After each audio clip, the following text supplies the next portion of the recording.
ต้องการได้2 เม็ดได้มือคืนแล้ว แล้วแต่นะแน่นอนรับค่าน อนรับค่าคุมก็แล้วแต่เลย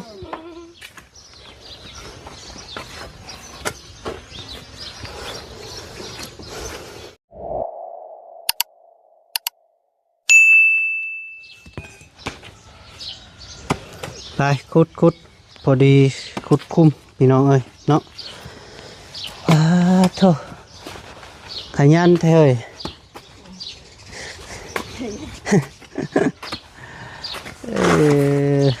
กำลังดำเนินการคุดคุมพี่น้องเอ้ยเนาะครับทักทายสบายดีและสวัสดีเด้อพ่อแม่พี่น้องหมดสุขยุคสู่คนว่าอยู่ในหรืออยู่ต่างประเทศก็ยินดีต้อนรับเข้าสู่ซองเบาแก้วคือเก่าพี่น้องเอ้ยเนาะน้องๆเพิ่นกะขยันกำลังขุดคุมว่าสิเอาทอลงหั่นแหละพี่น้องเอ้ยเนาะก็สิขุดแบบกว้างๆแบบนี้เลยแล้วก็พุ่นละ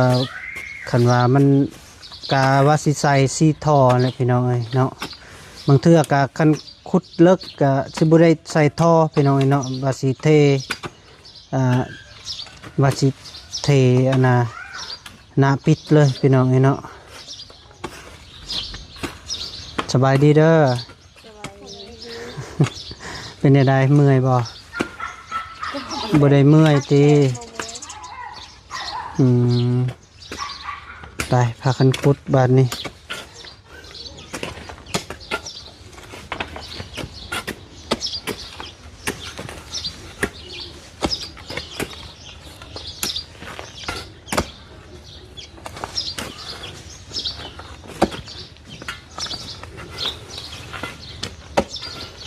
ขุดแล้วก็ส่วนติเห็นบ่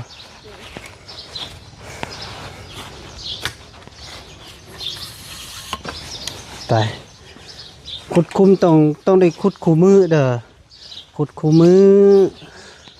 โปรแกรมขาดตัวใหม่ ขาต่อไม้บ่นี่ติขุดแล้วก็ตัดตัวแล้ว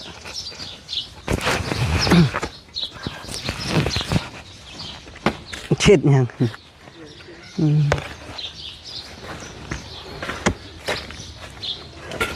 สบายดีเด้อพ่อแม่พี่น้องมาสุขุสุคน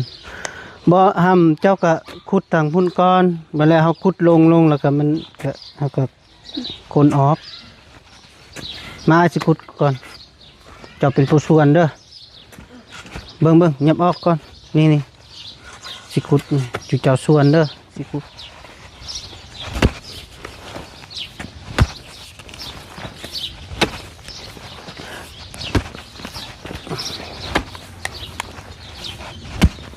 บ่บังครับ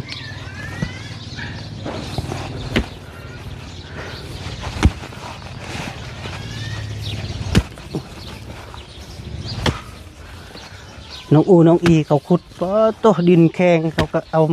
น้ำมามักก่อนใส่น้ำเขาเก่งนี่จุดุ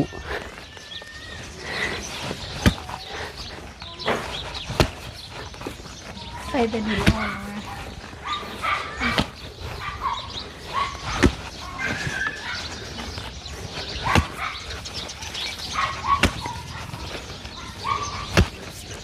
ชวนมานี่บาทนะคะขอคนเดียววะตัวนึงมา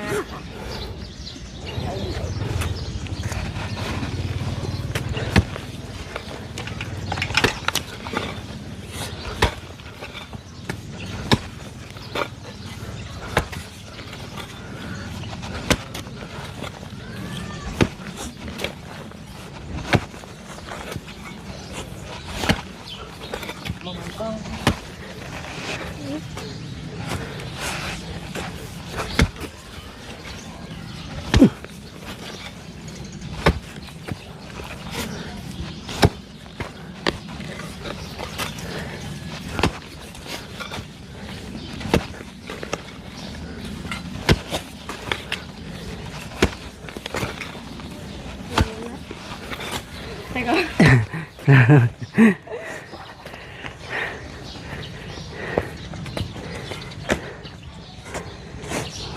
ชวน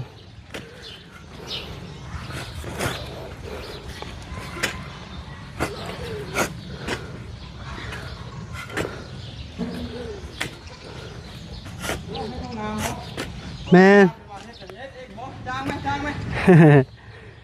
จ้างอยู่ว่าสิจ้างอยู่ได้ จ้างเขาเอาราคากันเลยให้ผมเฮ็ดนี่พวกเงินเขาแล้วก็ได้จ้างกันเลย มีแล้วผู้มาเบิ่งแล้วยังบ่ทันให้คำตอบไปมาเบิ่ง บ่ฮู้ผู้ใดว่าทำผู้มากินนี่นะ โอ้ยอยู่ ยังอยู่บ่ ดูมาเบิ่งบ่ แม่น ว่าคันบ่เฮ็ดแล้วก็เฮ็ดไป เด้อ บ่ได้เฮาโบกเงินเฮา โดย เงินบ่พันนั้น โดยถ้ารอถ้าเราสิมาว่าแนวใดหันนะเราว่าคันบ่เฮ็ดแล้วสิมาบอก ถ้าเฮาเฮ็ดเดือนเฮาเด้อ โดย โบกเงินบ่พันเด้ทานประมาณ โอ้โดย แล้วบ่ให้เฮาไปแล้วนี่ เอามาต่อใด ฮะเรามามื้อเช้านี่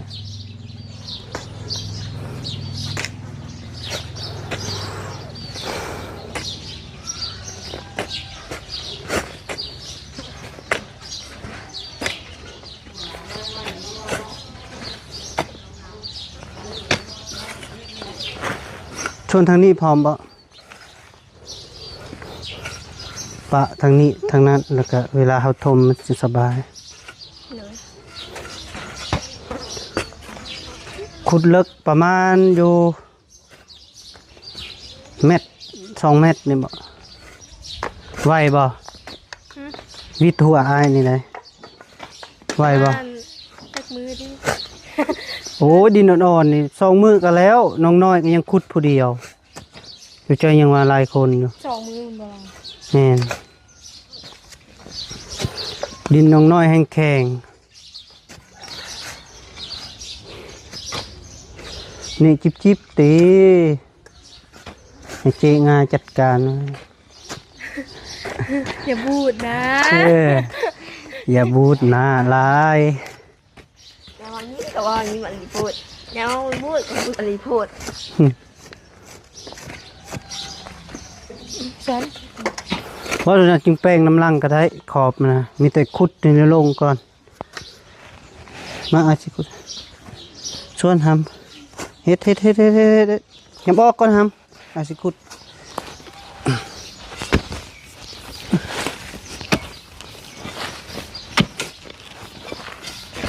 น้ำซอสไปทางนั้นนะครับตอนนี้ค่ะออมเลยรับมาแล้ว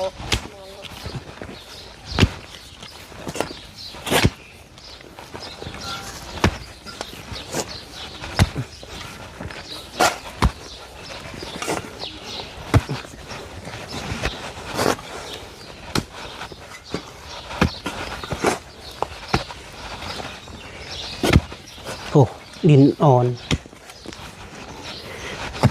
ขันฝนตกหรือขุดหญ้าก็เลยแม่นบ่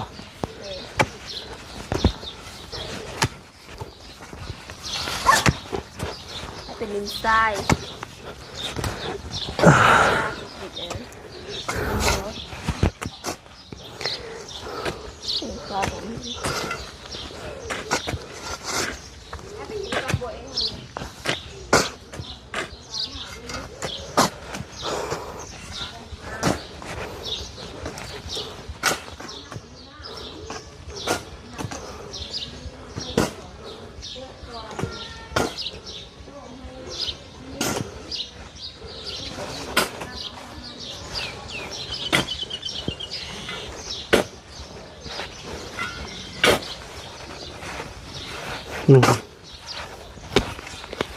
ชวนรถ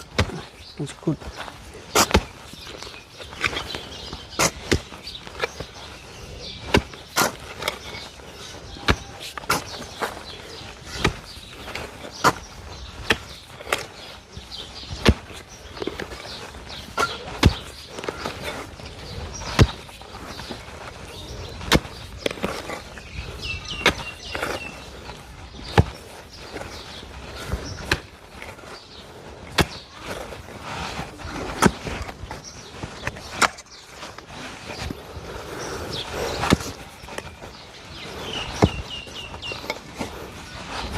โอ้จีหล่อ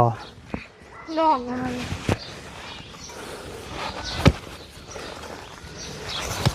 โยพื้นคือแข็งแท้ นั่นมันคือห่างเนี่ย หางมด มาตรงนี้ ส่วนนั้นเดียวนี่บ่ทิมกี่ไก่แล้วเด้อหามเด้อเพิ่นยันมันเจือนลงซะดอก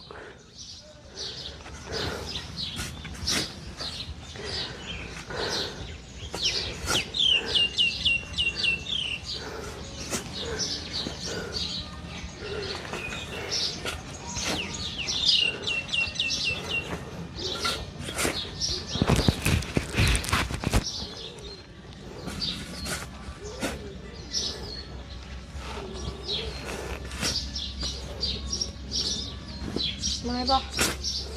เปลี่ยนกันสวน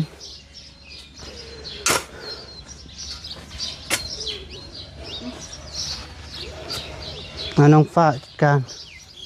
น้องงาไปใส่เลย จากขึ้นเรื่องคือเลยขึ้นไปนั้นเรื่อยๆครับเพื่อน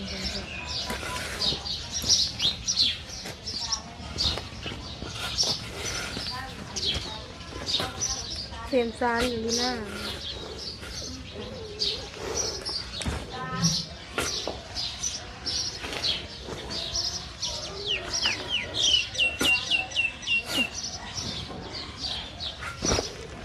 คืออยู่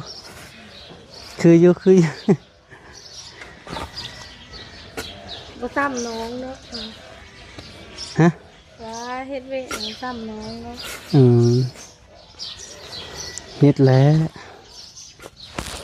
สมกับเด็กใดอีหลีพี่น้องเอ้ยเป็นกะลงมือเองเด้โอ้ ดิ่งจ้ะไข่แต่มันอ่อน อืม ดิ่งไข่ไข่ไว้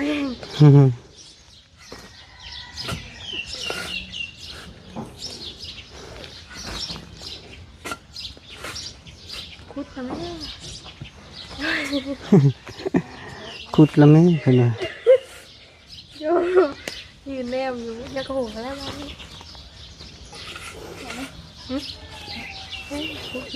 ขุดกลางทาง เจ้าก็ปีนหน้ามาพี่ปีนหลังไปพุ่น ปีนหน้าไป ปีนหน้ามาพี่ปีนหลังไปพุ่นมันจึงบ่ถึกเสียมโจกลาวบ่แม่นเสียมโจกเวียดดอกอ้าวถึกดินแค่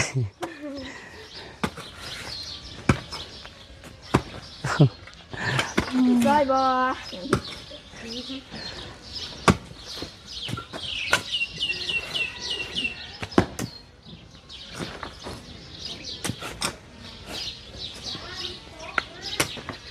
พูดมัดมือนี้ได้ยี่ทอกคืนนี้มือละคืนเลย บ่มื้อละครึ่งโอ้มันก็ได้อะแหละ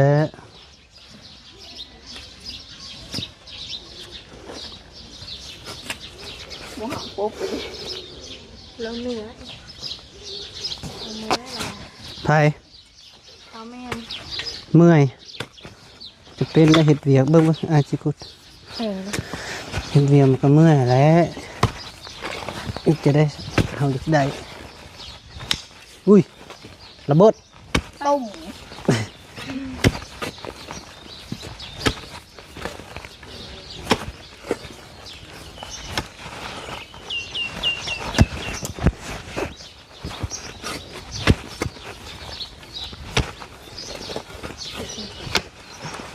ปลาบุเรงไงตัวซอยปลา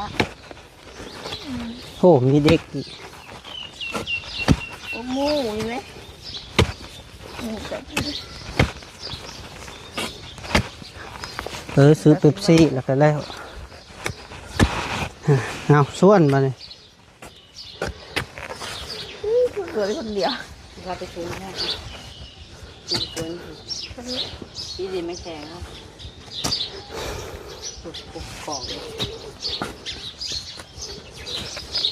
เป็นสัตว์ในประกาศบอกความมา เข้ามาแล้วบอก เหมือน ไพ่เข้ามา ปลา เดี๋ยวสงสารใช่ไหม บอกเลยไม่ได้เก็บเงินหยอก ฮะ มันได้เก็บเงินบ่จ้างไหมนะบ่าวสิขุด อะไร คุมจ้างบ่ อะไรเนี่ย 5 ล้าน เนาะ ย่อ นะว่าย่อซื้อเฮ็ดน้ำกันนี่แหละ กลุ่ม5 ล้านจ้างอีกไหม ได้อ้าวเฮ็ดแม่ คิดคนเดียวได้ ให้มันแล้วมื้อนี้ได้ตามคนต้องการได้2 เม็ดได้ มืดคืนแล้วนี่ แล้วแต่นะ แน่นอนรับค่าน อนรับค่าคุมก็แล้วแต่ได้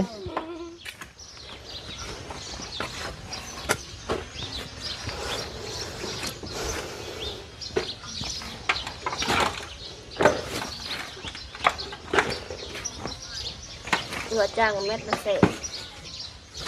มีเงินเราไปจ้างมีเงินที่ทำไปกินหนองอะไรนะ โอ้เม็ดละแสนนึงคักและ2 เม็ด2 เม็ด2 แสน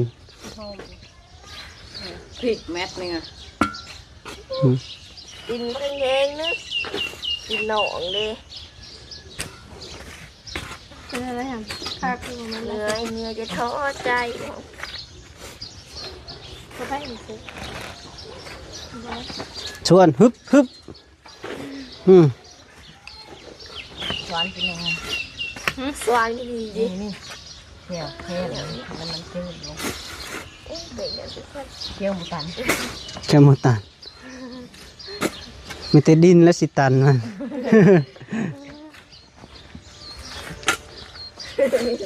คุดเลยถุงมันไม่ได้ซึ้งอะไร ตึง ยามันมีถุงที่เก่า เปลี่ยนกันส่วนน้องงาลงไป งอยเอาอีก มีแหงใจเนาะมีคนเปลี่ยน เลยให้ใจใจ มีแหงยาวเนาะมันบ่มีเปลี่ยนแล้วก็บูดเด้ พูด อ้าวเฮ็ด อะไรห้องยิ้มตลอด อ้าวยิ้มเอาแหละ มีความสุขเลย มีความสุขเด้ขุดคุมเลย เนี่ยมันเลย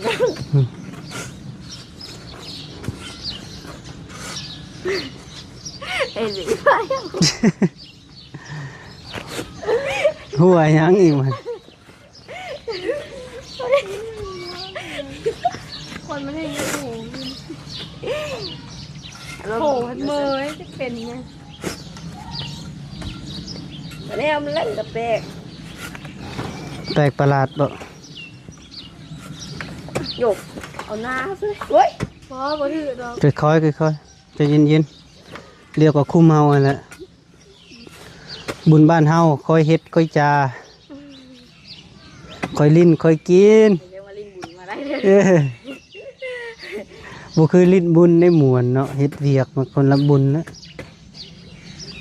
นี่อะนะมีเวียกให้เฮ็ดล่ะดีกว่าอยู่ละอุ้ยคืออยู่ได้คืออยู่หนองฟ้าคืออยู่คนขยันมาแล้วกับน้องงาบ่ย่านคุมซำนี้นะจิบดอกเพิ่นว่าแม่นบ่ ว่าตัวเดียว เพิ่นว่าจิบดอกซำนี้แม่นบ่ บอก นั่น จะเปล่ายังบ่รู้นะ อย่าพาวถอดใจ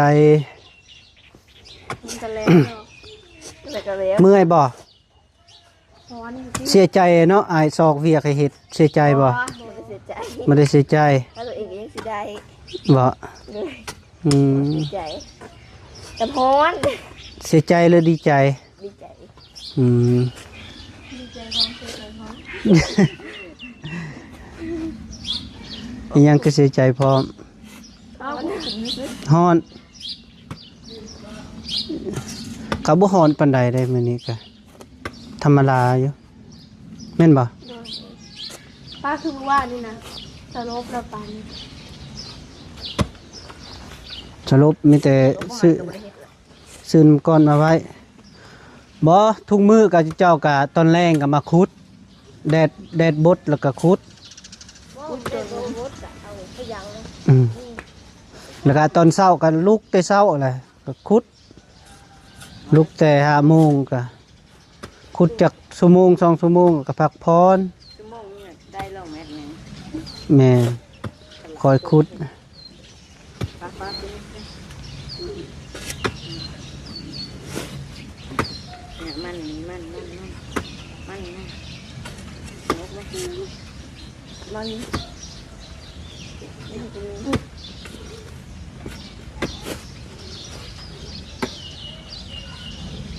ตัวสูงเลยไปง่ายไปหน่อยกูก็ไปนี่ติ พี่แห้งอยู่สิสิของสิสิ โอ้ยเนาะบ่เอา บอกเอาพันเอาขุด ต้องแสดงบ่ถูก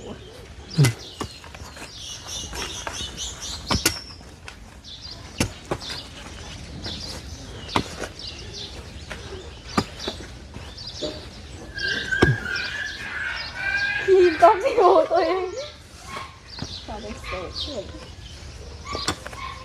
เดี๋ยวจะกิน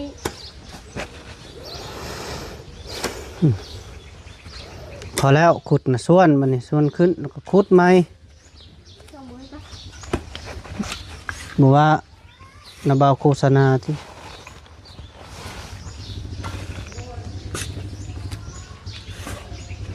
สู้ค่ะคุณงา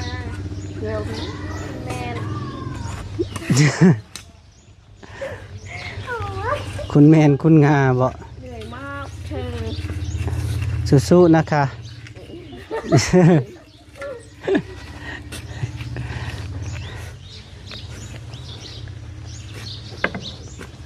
เอาผมเป็นพี่น้องเอ้ยเนาะพอดีน้องๆเพิ่นขุดคุมพอดีดำเนินการขุดคุม